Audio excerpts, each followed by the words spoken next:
நாங்கள் எம் மக்களிடமிருந்து மக்களுக்காகவே வந்தவர்கள் 8 கோடி மக்களோடு இணைந்து தேர்தல் களத்திலே நிற்கிறோம். தனித்து நின்றாலும் தனித்துவத்தோடு நிற்கிறோம். கழியுங்கள் மைக் சின்னத்தில்.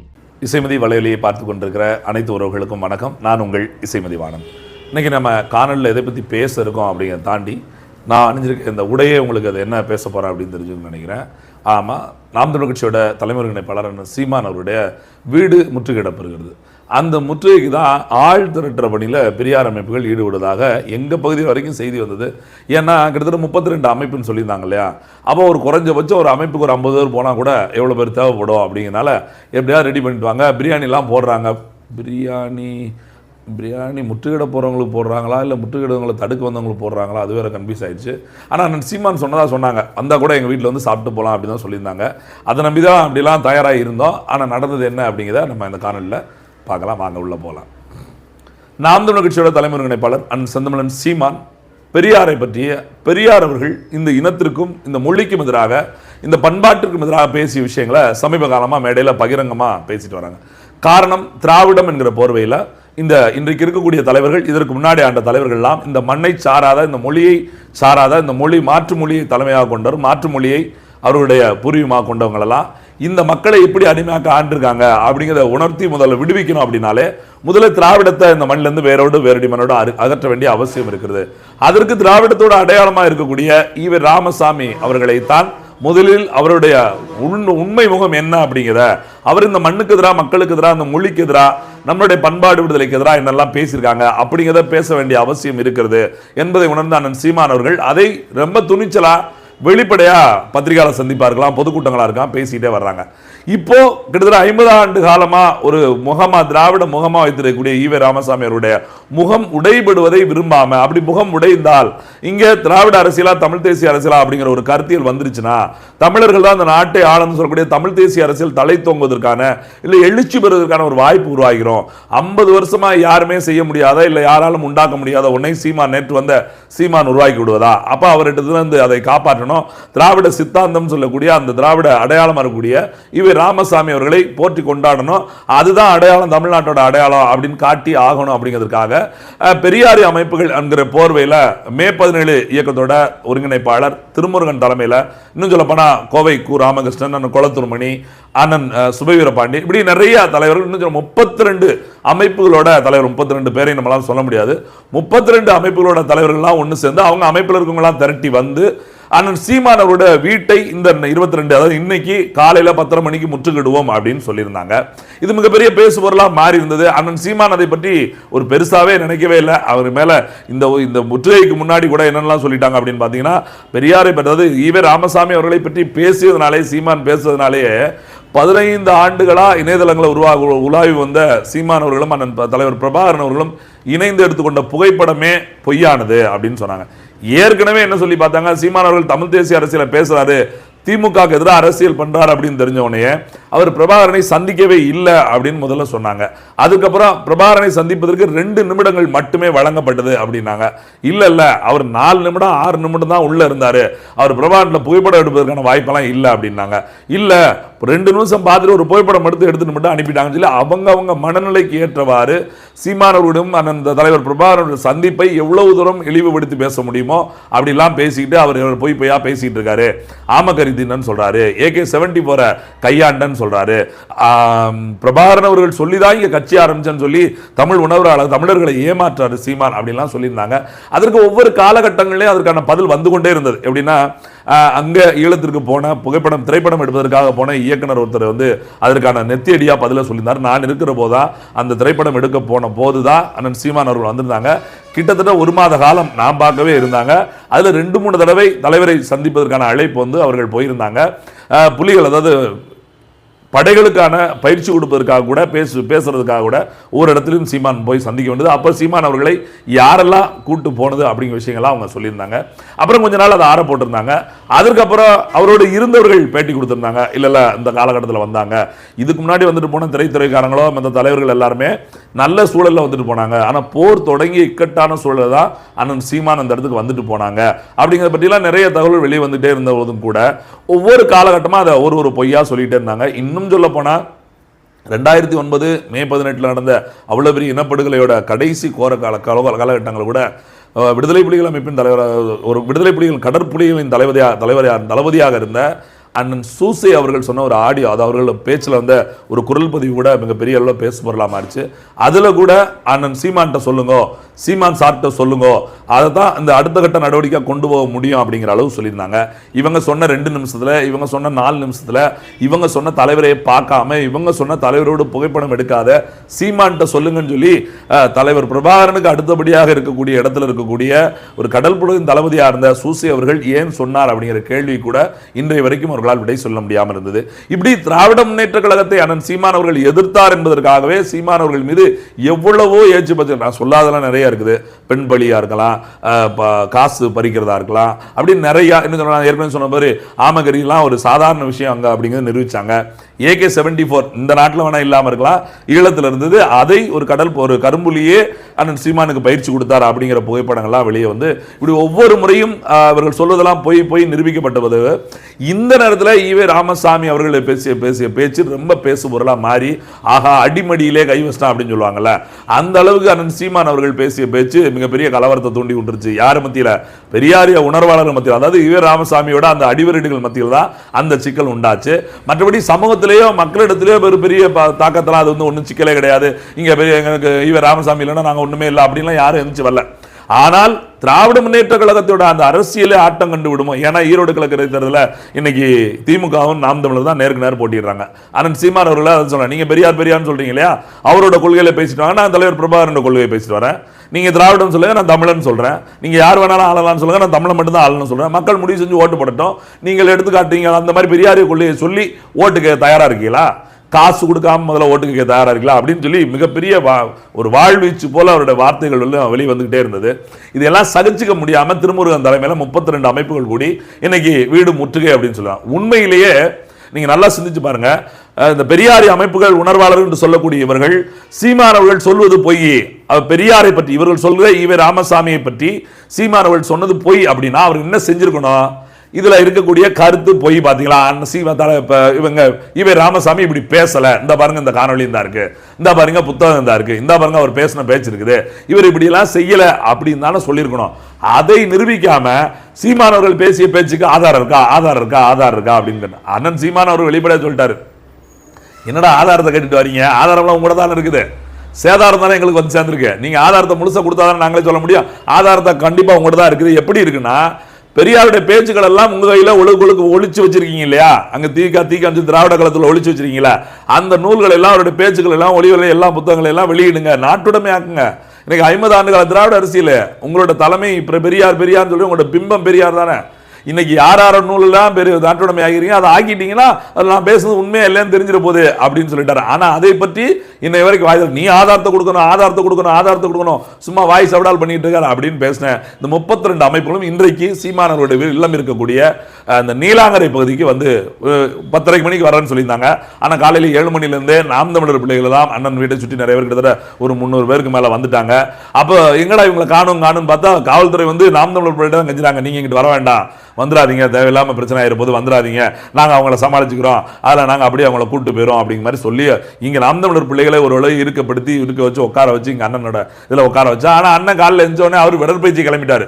என்னடா இவங்க வீடு முற்றுகையிட போறாங்க வர்றாங்க, வீடு தானே முற்றுகை போடுறாங்க, அவங்க முற்றுகை போட்டுப்பா, நான் உடற்பயிற்சியை பார்க்க போறேன் அப்படின்னு சொல்லி அவர் உடற்பயிற்சி கிளம்பி ஒரு 9 முறைக்கு திரும்பி வந்து அது வரைக்கும் இந்த 32 அமைப்புகள் எங்கும் வராமல் இருந்து 10 மணிக்கு மேல 32 அமைப்புகளும் வந்து ஒரு 10-100 பேர் சேர்ந்து 200 பேர் சேர்ந்து வந்திருக்காங்க.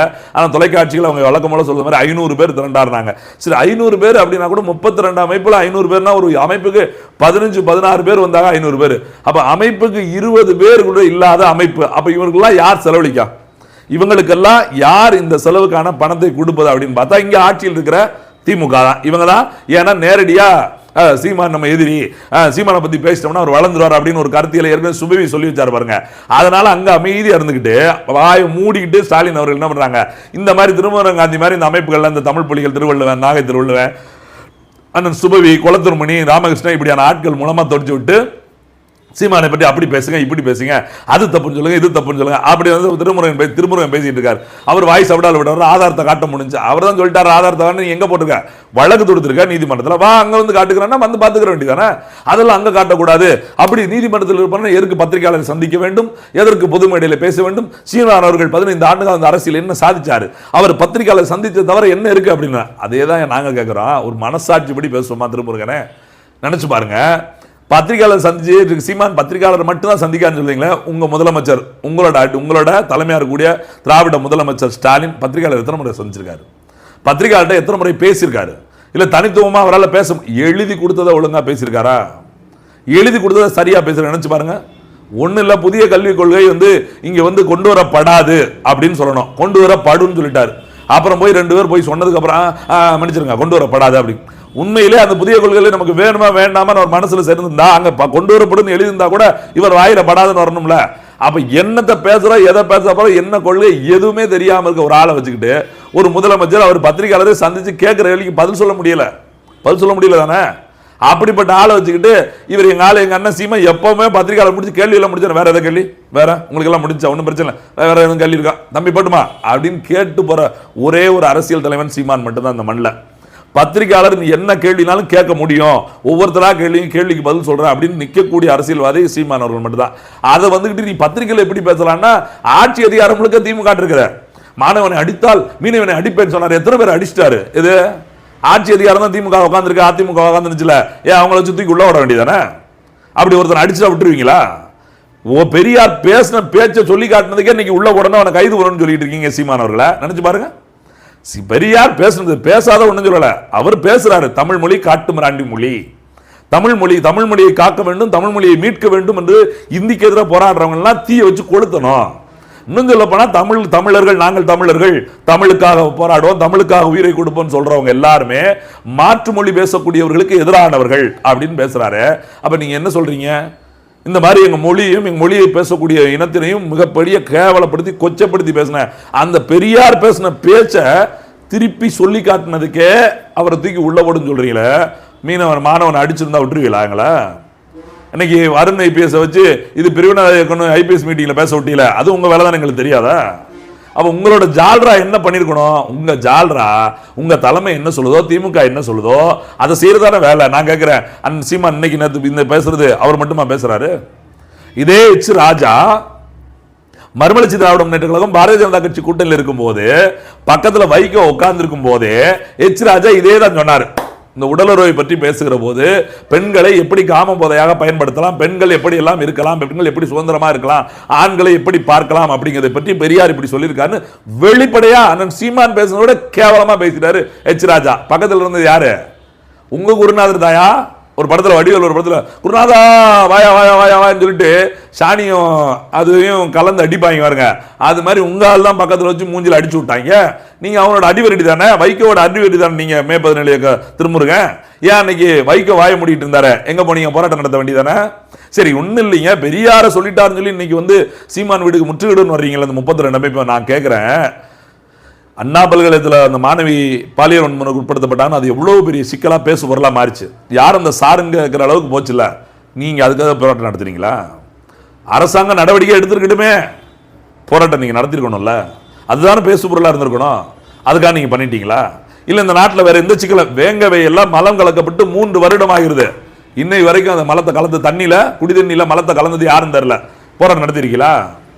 இந்த 32 அமைப்பு உயிரோட தான் இருக்கீங்கல்ல. நான் கேட்கிறேன், உங்க வீட்டு தண்ணியில அப்படி மலத்தை கலந்துட்டோம்னா உங்க வீட்டு குடிக்கிற தண்ணியில மலை வந்து நீங்க குடிச்சிட்டு உட்காந்துட்டே இருப்பீங்களா?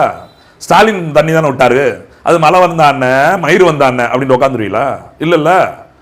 அப்ப இந்த மண்ணுக்கும் மக்களுக்கும் பிரச்சனை ஏற்படுகிற போது போராட அந்த 32 அமைப்பும் உங்களை மாற்று மொழி பேசுகிறவர்கள் தலைமை தாங்குவதற்கு அச்சாரம் விட்ட பெரியார் இந்த ஈவர் ராமசாமியை அடிச்சு உடைக்கிறேன்னு சொன்னவொன்னே அப்படி துடிச்சுக்கிட்டு வர்றீங்களே, உண்மையிலே தெரியுமா இப்பதான் தமிழினத்துக்கு ஒரு விழிப்புணர்வு வரப்போகுது. அதுதான் சீமான் கூட பத்திரிகையாளர் சந்திக்கும் போது சொல்றாரு, இந்த 32 பேர் சேர்ந்து இந்த 32 அமைப்பும் சேர்ந்து என்னை முதலமைச்சர் ஆக்காம விட மாட்டாங்க, ஐயா ஸ்டாலினுக்கு நான் சொல்லிக்கிறேன், உங்க ஓனர் யாரு, இந்த 32க்கு ஓனர் இருக்கார்ல முதலமைச்சர் ஸ்டாலின், அவருக்கு நான் சொல்லிக்கிறேன், ஐயா நீங்க தெரியாம அவங்களுக்கு சம்பளம் கொடுத்துட்டு இருக்கீங்க, அவங்க எனக்கு வேலை பார்த்துட்டு இருக்காங்க. தமிழ்நாடு முழுக்க நான் நினைச்சா கூட 4 நாள் சோரட்டி ஒரே நேரத்தில் போட முடியாது, ஆனா இவங்க என்ன போட்டு பப்ளிசிட்டி பண்றாங்க, விளம்பரப்படுத்துறாங்க அப்படின்னு சொல்லி இந்த முற்றுகையை ரொம்ப கேஷுவலா எடுத்துக்கிறாரு. அது இல்லாம முற்றுகையிட்டதோடு இல்லாம அதுல வந்து பாத்தீங்கன்னா அந்த படத்தை, அண்ணன் சீமான் படத்தை செருப்பு கொண்டு அடிக்கிறது, அவரோட உருவமை எரிக்கிறது. அடே எங்க அப்பா, உங்க ஈவேரா சொல்லி கொடுத்த பகுத்து அறிவு ஆட பல்ல காட்டு தெரியுமா? இங்க மழை பெய்யுது எங்க ஊர்ல, ஆனா பல்ல காட்டுது. சென்னையில உங்களோட போராட்டத்துல பல்லு இடிக்குது, அப்படிதானே அர்த்தம்? பகுத்தறிவு தான் உங்க பகுத்தறிவா? ஒரு உருவமை எரிப்பதும் ஒரு புகைப்படத்துல செருப்பு கொண்டு அடிக்கதான் சொல்லி கொடுத்தாரு உங்களுக்கு உங்களோட தந்தை பெரியாரு. இந்த பகுத்தறிவு தான் நாள் கத்துக்கிட்டு வந்தீங்களா? உண்மையிலே நாணயமுள்ள நேர்முள்ளையான பெரியாரோட பக்தர்களாக நீங்க இருந்தா, உணர்வாளர் இருந்தா என்ன பண்ணிருக்கணும்? உன் புத்தகம் தூக்கி மூஞ்சில வச்சிருக்கணும். எங்கயா சொன்னா எங்க ஐயா அப்படின்னு சொல்லியிருக்கணும்ல. முடியாதுல்ல. மூஞ்சில எரிஞ்ச திருப்பி மூஞ்சில காரி துப்பிட மாட்டாங்க நம்ம ஆளுங்க. இந்த எழுதியிருக்கான் பெரியா, இந்த பேசியிருக்கா பெரியா உங்க ஆளு, இவே ராமசாமி அப்படின்னு சொல்லிடுவாங்கல்ல. அப்ப சிக்கல் வருது. அப்ப ஒரு தவறான செய்தியை தவறுன்னு ஒத்துக்கிற வேண்டியதானே? நாங்க தான் சொல்றோமே, நாங்கள் பெரியாரை வீழ்த்த வேண்டும் என்பது நோக்கம் இல்ல. ஈவே ராமசாமி அடிக்கணுங்க எங்கள்கிட்ட இதுலயே கிடையாது, அஜெண்டாவிலே கிடையாது. ஆனா ஈவே ராமசாமி மட்டும்தான் இங்க ஆளுன்னு சொல்றீங்க பாத்தீங்களா? அப்பதான் அடிச்சு மூஞ்சிலாம் காரி துப்போ கிழிக்க வேண்டிய தோணுது. அப்ப வேற வழி இல்லாம போகுது. தமிழ் தலைவர்கள் 1000 பேர் இருக்கும் போது இந்த மண்ணில் சமூக விடுதல இருந்து பெண்ணியம் பேசுறதுல இருந்து அத்தனையும் எல்லாத்துலயுமே ஈவே ராமசாமி தான் முட்டு கொடுத்து தூக்கி நாட்டுக்கு நிப்பாட்டினார் அப்படின்னா அப்புறம் எங்கால எங்க பண்ணாங்க? அவங்களாம் எதுவுமே பண்ணல. எங்க திருவள்ளுவர்லாம் ஒரு ஆளான்னு கேட்கிறாருங்க ஈவே ராமசாமி, அவர் நாங்க ஏத்துக்கணுமா? திருக்குறள் ஒரு நூலான்னு கேட்கிற ஈவே ராமசாமி நாங்க ஏத்துக்கணுமா? திருக்குறள் உலகத்துல பைபிளுக்கு அடுத்தபடியா உலகத்துல பல மொழிகள்ல மொழிபெயர்க்கப்பட்ட நூல் திருக்குறளுங்க. அதெல்லாம் ஒரு நூலான்னு கேட்கிற ஈவே ராமசாமி எங்களுக்கு ஒரு ஆளா? என்ன திருமுருகன், நான் பேச கேக்குதா மிஸ்டர் திருமுருகன்? கரெக்ட் தானே? உங்க ஆள்லாம் எங்களுக்கு ஒரு ஆளா? எங்க நூலெல்லாம் உங்க ஆளுக்கு ஒரு நூலான்னு கேட்கிற உங்க ஆள் எங்களுக்கு ஆளான்னு நான் கேட்போம்ல. சாதாரண நானே கேட்கிற போது தமிழ் தேசிய இனத்தை ஒரு கட்டி அமைச்சு 50 ஆண்டு காலம் தமிழ் தேசிய அரசியல மேடைக்கு மட்டும் பேசிட்டு அரங்கத்தில் மட்டும் பேசியிருந்த தமிழ் தேசிய அரசியல பொது வெளியில வீதிகளில் மக்கள் முன்னாடி பேச ஆரம்பிச்சு அதை அரசியலா கொண்டு வந்து கட்டமைச்சு தேர்தல் அரசியல பங்கு பெற்று 8% வாக்குகளை பெற்று இன்றைக்கு அங்கீகரிக்கப்பட்ட மாநில கட்சியா மாற்றி இருக்கிற ஒரு கட்சியின் தலைவனா இருக்கக்கூடிய அண்ணன் சீமானுக்கு எவ்வளவு வரும் கோபம்? நீ வீடை முட்டுக்கிட்டா நீ முட்டுக்கிட்டு நீ வெளியே போயிருவீங்களா? இப்ப என்ன தெரியுங்களா, வீடு அந்த தெருவில், உங்க நிலைமை என்ன? இந்த தெருவில் ரோட்ல தான் கத்த முடிஞ்சு, வேற என்ன? அந்த தெருவில் எங்க எல்லாம் போய் நிற்காங்க, எதுக்கு நிற்க? நாம் தமிழர் பிள்ளைகள்லாம் போய் நிற்கிறேன். கடைசி பார்த்தா மத்தியானம் பிரியாணியை போட்டாங்க. அவருக்கு பத்திரிகையாளர் கேட்காரு, சார் என்ன அவங்க வந்து போராட்டம் நடத்திக்கிட்டு இருக்காங்க, நீங்க பாட்டுக்கு அதை பத்தி எதுவுமே கண்டுக்காம இப்படி பிரியாணி சாப்பிட்டுட்டு இருக்கீங்க அப்படின்னா அவர் ஒரே இடத்துல என்ன சீமான் சொல்லி முடிச்சிட்டாரு, அவங்க சீரியஸா தான் போராடுறாங்க, நாங்க அதை காமெடியா பார்க்கறோம், ஒன்றும் பண்றது இல்லை. எப்படி 32 அமைப்பு சீரியஸா தான் போராடுது, சீரியஸா தான் கத்துது, சீரியஸா தான் ஜாலியில் உட்காந்து சீரியஸா வண்டிகளை கோத்திட்டு போகுது. ஆனா நாங்க அதை காமெடியா தான் பார்க்க வேண்டிய, அங்கே பாட்டு படிச்சுக்கிட்டு ஆட்டம் ஆடிக்கிட்டு பிரியாணி சாப்பிட்டுட்டு அப்படி தம்பா மோதி பார்த்துருக்கலாம்ல, வந்து பார்க்க வேண்டியதானே. நான் கேட்குற இந்த அரசாங்கம் சரியான அரசாங்கம் இருந்தா, இந்த காவல்துறை சரியான காவல்துறை இருந்தா, ஒரு கட்சி தலைவர் விட்ட நீங்க நினைச்ச நேரத்தில் முற்றுகையிட்டுருவீங்களா? அங்க ஒரு சிக்கல் சட்ட ஒழுங்கு பிரச்சனை வரும். நேற்று தமிழ் அமைப்புகள் போராட்டம் நடத்தி பேசியிருக்காங்கல்ல, பத்திரிகையாளர் சந்திப்பு சொல்லியிருக்காங்கல்ல. உண்மையிலே எந்தெந்த அமைப்பு 32 அமைப்பு திருமுருகன் காந்தி தூக்கி உள்ள போட்டுக்கணும்ல. ஒரு முன்னெச்சரிக்கை நடவடிக்கை குளத்தூர் பணியிலிருந்து ராமகிருஷ்ணன்லேருந்து கோவை ராமகிருஷ்ணன்லேருந்து இங்க எராமிசா நம்மால சுபவியிலிருந்து எல்லாரும் தூக்கி நீங்க உள்ள வச்சிருக்கணும்ல. அதுதானே அங்க முறை, அப்படித்தானே பண்ணிருக்கணும். ஒரு அரசியல் கட்சி தலைவரா ஒரு சொல்லுக்கு கூட நீங்க தாங்க மாட்டீங்கன்னா நாளைக்கு ஏன் உதயநிதி பேசுற எடப்பாடி பழனிசாமிய தவிர்த்துக்கிட்டு வந்து பொறுப்பாகணும்னு சொல்லலையா? அதில் விட கேவலமான வார்த்தை ஒண்ணு இல்ல. உதயநிதி ஸ்டாலின் வீட்டை முற்றுகையிட்டுலாமா? யோசிச்சு பாருங்க. ஓசி ஓசி ஓசி தானே அப்படின்னு பேசி சேர வீசி அடிச்சாங்களே பொன்முடி, அவரெல்லாம் அமைச்சரா இருக்காரு, அவர் முற்றுகையிட்டுருவோமா? KKS sir, Virudhunagar KKS sir மனு கொடுக்க வந்த பொண்ணு தலை நொங்குன அந்த மனு வச்சு தட்டல, அவர் வீட்டை முற்றுகையிட்டுலாமா? இதெல்லாம் நாகரிகம் உள்ள செயலா? ஒரு அரசியல் கட்சி தலைவர்கள் செய்யக்கூடிய செயலா? ஏன் KN நேரு பரிசு கொடுக்கறதோ குடத்தை வச்சு தலையில தட்டினாரு அவங்க கட்சிக்காரனே, என்ன பண்றது? ஏன் ஆவடி நாசரு பதவி பறிக்கப்பட்டு நிற்கிறப்ப ஆவடி நாசரு அவர் என்ன பண்ணியிருந்தாரு? சேரத்துக்கு கல்ல கொண்டு எரிய போல கூட்டத்துக்குள்ள நீங்க உங்கள்கிட்ட என்ன தராரு, உங்கள்கிட்ட என்ன நாகரிகம் இருக்கு, உங்கள்கிட்ட என்ன தராறு இருக்கு? இந்த திமுக காப்பாத்துறதுக்கு திருமுருகன் காந்தி மாதிரி இந்த அடி வருடிகள். அதே எங்க அண்ணன் சொன்னது போல திராவிடம் தடியோட வந்துகிட்டு இருக்கு. எது தள்ளாடிக்கிட்டு தடியோட வருது? தமிழ் தேசியம் எழுச்சி விட்டு வந்துகிட்டு இருக்கு. அப்படி இளைஞர் சத்யா ஒற்றே அடி அதெல்லாம் இந்த அப்படி லெப்ட்ல ஹேண்டில் பண்ணுவோம்னு சொல்லணும்ல, அந்த மாதிரி இப்போ ஆயிரம் காலகட்டம் அப்படிதான் வந்துகிட்டு இருக்கு. இன்னைக்கு போராட்டம் அறிவிச்சு இப்போ அப்படிதான் ஆகிப்போச்சு. சீமான் வீடு எங்கன்னு அவங்களுக்கு தெரியாத அளவுக்கு ஆகிப்போச்சு. வீட்டையாவது காட்ட முடியா? வீட்டுக்கு முன்னாடி கோஷம் போட்டு போயிருந்து கெஞ்சாத கெஞ்சி அவன் ரோட்ல இருந்து கத்திட்டு போட நாயன் அனுப்பி விட்டாங்க. அப்படித்தானே ஆகும். வீட்டுக்கு வந்தா மூஞ்சி முறையில கிழிஞ்சிருக்கும்ல. சும்மாவே எங்க ஆளுங்க இதுல பிரியாணி வரை தின்னுட்டு இருக்காங்க. எப்படி ஆயிருக்கும்? உண்மையிலே சட்டம் ஒழுங்கு கெட்டு தான் போயிருக்கோம். அதுக்கு வாய்ப்பு கொடுத்திருந்தா இந்த அரசாங்கத்தோட தப்பு தான், நாம் தமிழரோட தப்பு இல்ல. நாளைக்கு முதலமைச்சர் ஸ்டாலினோட முற்றுகை நாங்கள் விட்டு நாம் தமிழர் அறிவிச்சா எங்களை கைது பண்ண விட்டுருவீங்களா? முன்னெச்சரிக்கை நடவடிக்கைன்னு பேச மாட்டீங்க. ஏங்க ஒரு கூட்டத்தில் பங்கு வரக்கூடாது, ஒரு ஆர்ப்பாட்டத்தில் பேசக்கூடாது. எதுக்கு? ஒன்றும் இல்லை, மாணவி பாலியல் பலாத்காரம் செய்யப்பட்ட வழக்கு, அதுக்கு அங்க வள்ளூர் கோட்டத்தில் அனுமதி கேட்டோம், அதுக்கே நீ அனுமதி மறுத்துட்டீங்களே. வந்தவங்களெல்லாம் கைது பண்ணி நாம் தமிழர் பிள்ளை எல்லாம் கைது பண்ணி உள்ள வச்சிட்டீங்களே. பாமக எங்க அக்கா சௌமியா அன்பணி வந்தாங்க, அவனை தூக்கி உள்ள வச்சிட்டீங்களே. ஒரு ஆர்ப்பாட்டம் அனுமதிக்கப்பட்ட ஒரு இடத்துல ஆர்ப்பாட்டம் பண்றதுக்கு உங்களால அனுமதி தர முடியலையா? எப்படி இந்த ஆர்ப்பாட்டத்துக்கு அனுமதி கொடுத்தீங்க? ஒரு அரசியல் கட்சியாளர் வீடு முற்றுகையிடுவதற்கு அவ எல்லாம் கூட்டு களவாணி. ஓனர் சொல்றாங்க, இவங்க அடியாட்கள் குதிக்கிறாங்க, ஓனர் தட்டி கொடுக்காரு. அப்படியா? நீ தட்டி மட்டும் கொடுக்காம தப்பி விட்டுருக்கணும். இங்க தட்டிருப்பாங்க நம்ம ஆளுங்க. அதான் நடந்து. இப்ப அதுதான் கொஞ்சம் மிஸ் ஆகி போச்சு. என்ன அண்ணன் வந்து அப்படியே கட்டுப்பாடு, அண்ணன் எப்படி 8 மணிக்கு ஜிம்முக்கு போனாரோ அது மாதிரி எங்க பிள்ளைகளையே நீங்க என்னடா பண்ணிக்கீங்கடா அப்படின்னு சொல்லி இருக்கணும். 100 போலீஸ் தானுங்க. அவன் ஒரு 200 பேர் இருக்கா, இவன் 100 பேர் இருக்கா, நம்ம 400 பேர் இருக்கா, சேர்த்து பார்த்துட்டு போறோம் அப்படின்னு சொல்லி விட்டு இருந்தா இன்னைக்கு நடங்களமா இருக்கும். ஆமாங்க, ஆவணுங்க. ஏன்னா இது ஒன்றும் புதிய மொழி கிடையாது. இதே ஈ ராமசாமி மொழி தான். என்னடா அடிக்கணும்னு சொல்றாங்க, வாரவங்களை தடிக்கணும்னு சொல்ல, அதெல்லாம் ஒன்றும் கிடையாது. ஈவே ராமசாமிக்கு எதிராக யாரெல்லாம் பேசுனாங்களோ அவங்க வீட்டை இப்படி கள்ள கொண்டு எறியுது, அவங்க வீட்டுக்கு போய் மிரட்டுறது, இந்த வேலையெல்லாம் ஈவே ராமசாமி பார்த்து வருதே. எல்லாம் பழக்க தோசம். கத்துக்கிட்டதெல்லாம் உங்கள்கிட்ட தானே. என் அண்ணன் சொன்ன மாதிரி உங்க மேலே தானே கத்துக்கிட்டேன், உங்கள்கிட்ட இருந்தாலும் அரசியல் கத்துக்கிட்டேன், இப்போ தானே கொஞ்சம் விழிப்புணர்வு வருது, அதனால தானே அதை பேச வேண்டியிருக்கு அப்படின்னு சொல்றோம்ல. அது மாதிரி கத்துக்கிட்டதே உங்கள்கிட்ட தானே. இவ்வளவு நாள் திராவிட அரசு இங்கே பண்ணிக்கிட்டு இருக்கீங்க. நீங்க செய்யற ஏமாற்றத்தை பார்த்து நாங்கள் தமிழ் தேசிய அரசியல் பண்ணணும், தமிழர்கள் இந்த மண்ணில் ஆட்சிக்கு வரணும் அப்படிங்கிறத வந்து நிற்கிறோம். இப்போ என்னன்னா இப்பதான் உண்மையிலே யார் தமிழர் அப்படிங்கிறது வந்து நிற்குது. அண்ணன் சீமான் அவர்கள் பேர் இந்த ஈவே ராமசாமியோட அந்த போலி பிம்பத்தை உடைக்க ஆரம்பிச்சாரு பாருங்க. தெரிச்சு ஓடி வர்றாங்க. ஐயோ ஐயோ ஐயோ ஐயோ ஐயோ ஐயோ ஐயோ அடேங்கப்பா. இப்ப நம்ம என்ன ரேஞ்சு போயிட்டு தெரியுமா?